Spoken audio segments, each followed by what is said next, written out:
Esselamu Aleyküm değerli izleyenler. Karikatür Atölyesi'nin yeni bir bölümü ile karşınızdayız. Bugünkü çizim konumuz yolumuzu aydınlatan yıldızlar temasıyla Kasım ayı, sahabe ayı olacaktır. Sizler de ekranlar başında bizlere eşlik edebilirsiniz. Hazırsanız başlıyoruz. Kasım ayı, sahabe ayı dedik. Yolumuzu aydınlatan yıldızlar dedik. Bu çerçevede temamızı bu minvalde yapacağız. Öncelikle bu ayı andıran bir takvim yapacağız. Üzerine Kasım ayı, sahabe ayı yazacağız. Ve bu takvimden, yani her günden çıkan dallar olacaktır. Ve bunlar bir gülü oluşturacaktır. Bu gül sahabeyi temsil edecek ve karanlığı aydınlatacak. Aynı zamanda bir deniz feneri görevini görecek. Yani karanlık bir ortamda yol gösterici olacaktır. Bu temayla yola çıkıyoruz. Öncelikle yine kağıdımı şöyle hafif çizgilerle 4 eşit parçaya bölüyorum. Takvimimiz şu sol tarafta olacaktır. Şu noktada takvim olacak ve gülümüz yine şurada olacaktır. Şu tarafta ise bir aydınlık vereceğiz. Şöyle başlayalım. Bir masa takvimi şeklinde tabii yapacağız.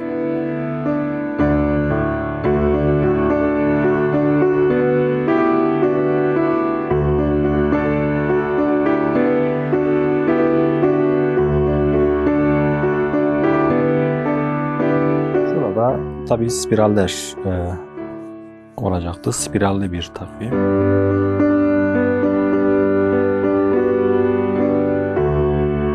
Şurada günleri temsilen şöyle kutucuklar yapıyoruz.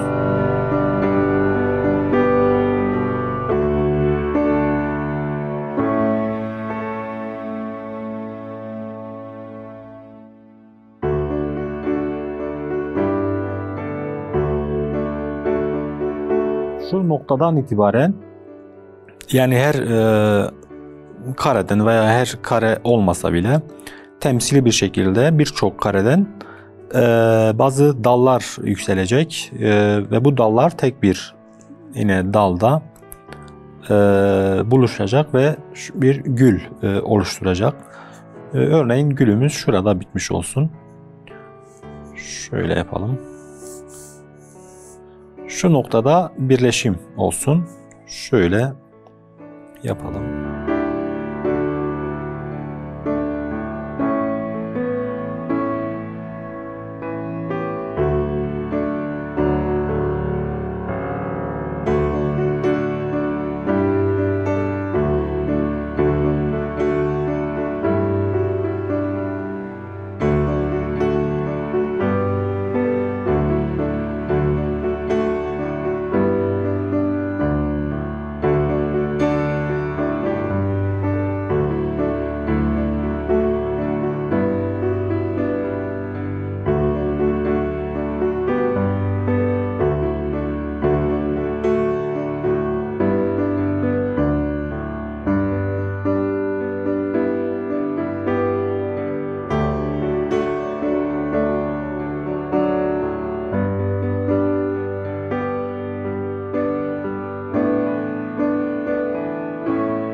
Bunu da yaptıktan sonra yani kurşun kalem ile çizimimiz bittikten sonra artık siyah bir kalem ile detaylandırabiliriz.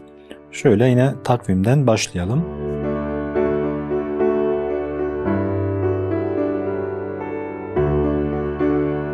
Tabii takvim bir kağıt, yani kağıt olduğu için şuradaki çizimimizi daha rahat, daha kıvrak bir çizgiyle yapıyoruz. Yani daha rahat bir çizgi çekiyoruz ki o kağıt havasını vermiş olalım.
Şuraya Kasım ayı, sahabe ayı yazıyoruz.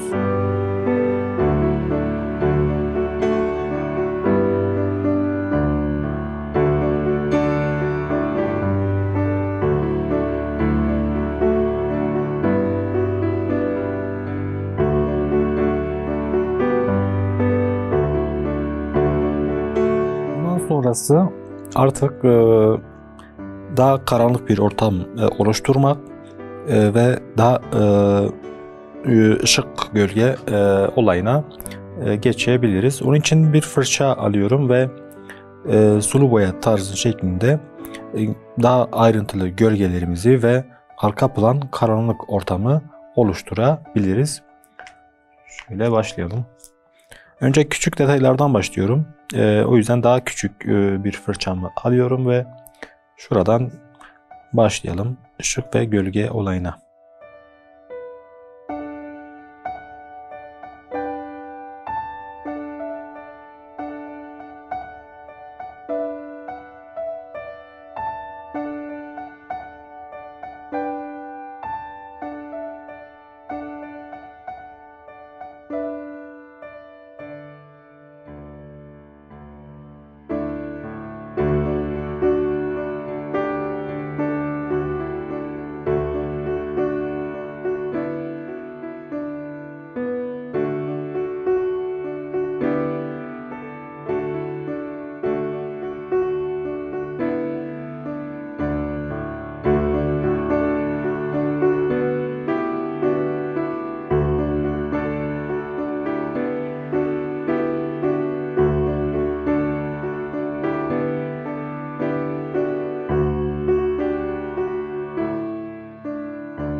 Bugünkü çizimimizin sonuna geldik.